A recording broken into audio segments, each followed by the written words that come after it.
Salams, this is People's Dispatch, and you're watching the daily roundup where we're rounding up the week with some of the top news stories from around the world. Here are today's headlines. The United States escalates its trade war with China, restricts the export of chips. New York City's mayor declares a state of emergency in the city. The United Kingdom's Home Secretary announces even more rigid and cruel immigration rules. And in India, the National School of Drama's students launch an indefinite strike. First up, the Joe Biden administration in the United States of America has announced a set of sweeping unilateral controls on exports of semiconductor chips to China. The measures are the most serious shift in US policy in regard to shipping technology to China since back in the 1990s. They could set the Chinese chip industry back several years, if not more. This is another example of the US amping up its so-called trade war with China in increasingly desperate attempts to undermine multilateralism and hold on to a global hegemony under threat on multiple fronts. The new rules will force American and foreign companies that use US technology to cut off support for some of China's leading factories and chip designers. In a press briefing on the 7th of October, senior US officials said that the measures sought to prevent foreign firms from selling advanced chips to China or supplying Chinese firms with tools to make their own advanced chips. China's foreign ministry condemned the decision, saying the US is abusing export control measures to maliciously block Chinese company in an attempt to maintain its science and technology hegemony. This expansion of export control of chips made with US tools is based on the broadening of the so-called Foreign Direct Product Rule. The rule was earlier used to give the government control over chips made outside the country and being sent to Chinese telecoms giant Huawei, as well as to stop the flow of semiconductors to Russia after it initiated military operations in Ukraine. Now, the Biden administration applied the expanded restriction to China's iFly Tech, Dahua technology, as well as Megvii technology. The rules, which were published on Friday, also block shipments of a broad array of chips for use in Chinese supercomputing systems. Chinese memory chip manufacturers will also be impacted. It is a formalization of already severely restricted exports of US equipment from companies such as AMD and NVIDIA of chips used in China's supercomputing system. Reuters, the news agency, was the first to report on key details of the new restrictions on memory chip makers.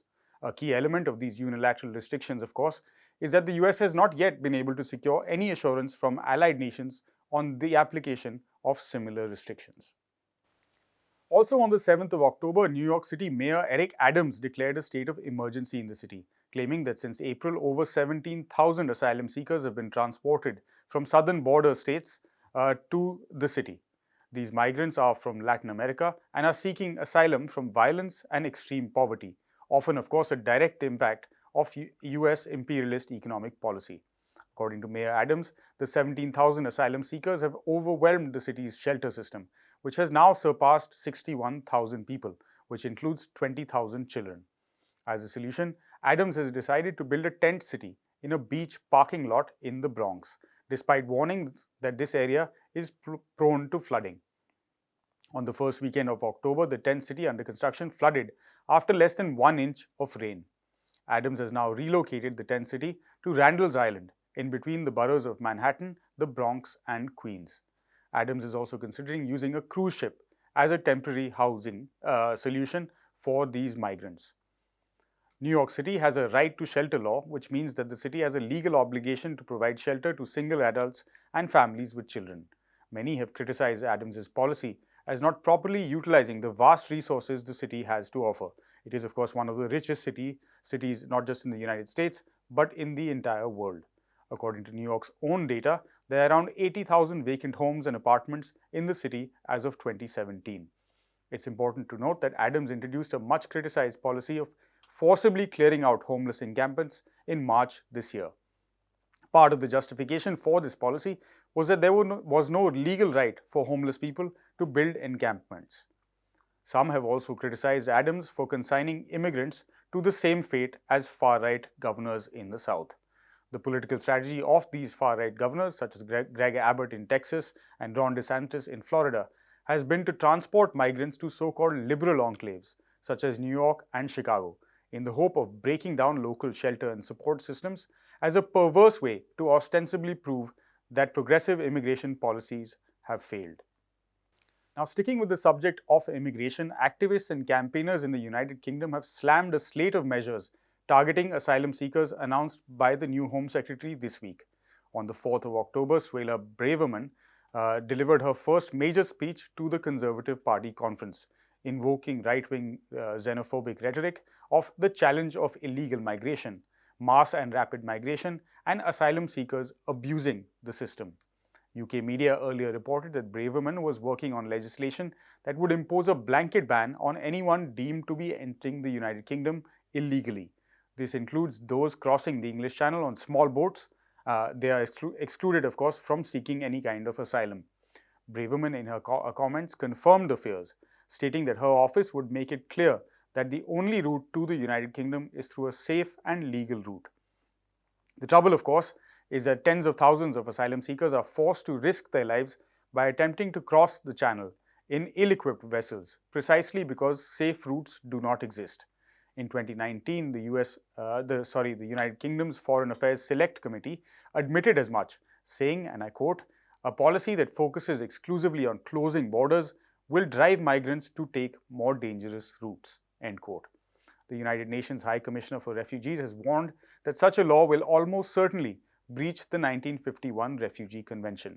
In a statement to the Guardian newspaper, the spokesperson said that access to asylum should never be contingent on the mode of arrival or nationality. Braverman's proposals will go further than the already extremely hostile immigration system cemented by her predecessor Priti Patel, whom Braverman thanked in her speech for laying the foundations. Since 2021, people have been prohibited from making an asylum claim in the territorial waters of the UK.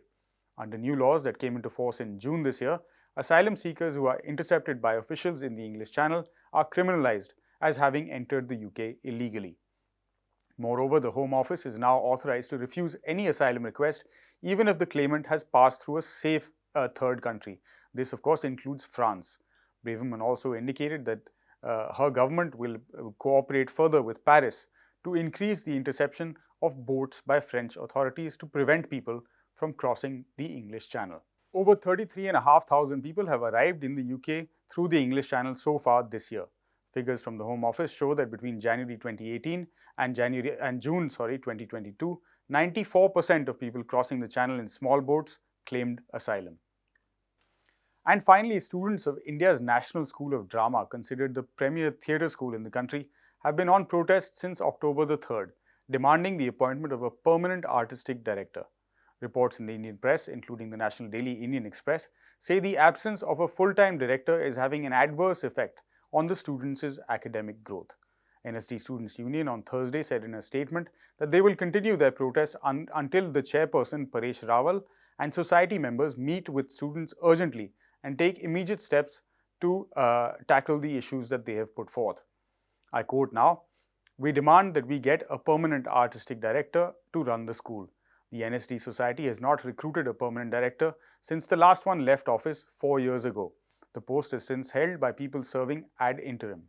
The functioning of the institute like this has a suboptimal effect on its reputation as experienced by the student body and observed by theatre practitioners across the country. An autonomous body, the institution truly deserves a leader with a keen interest in theatre and a vision for theatre pedagogy of the country. We deserve a permanent director who is a theatre practitioner, theatre academician, and a person with a vision for theatre and its future," end quote. Since May this year, Ramesh Chandra Gaur, a professor with a background in library sciences, has been doing the dual role of director of the NSD along with his permanent job at the Indira Gandhi National Centre for the Arts. The chairperson of the institute, as I mentioned earlier, Paresh Rawal, is a film actor and not a theatrician. He has also been criticized for not having a vision for the world-renowned institute and blindly following the diktats of the government, being a member of the ruling Bharatiya Janata Party himself. The Jan Natya Manch, or People's Theatre Forum, a leading progressive theatre group in India, expressed solidarity with the protesting students and urged the chairperson of the NSD to act immediately on the students' demand, including appointments of a full-time artistic director, other permanent faculty, and taking steps to improve the overall administrative systems and policies in place. And with that, we wrap up this episode of the Daily Roundup. As always, for more details, head over to our website, peoplesdispatch.org, and don't forget to follow us on Facebook, Twitter, and Instagram. Thank you very much for watching. Goodbye.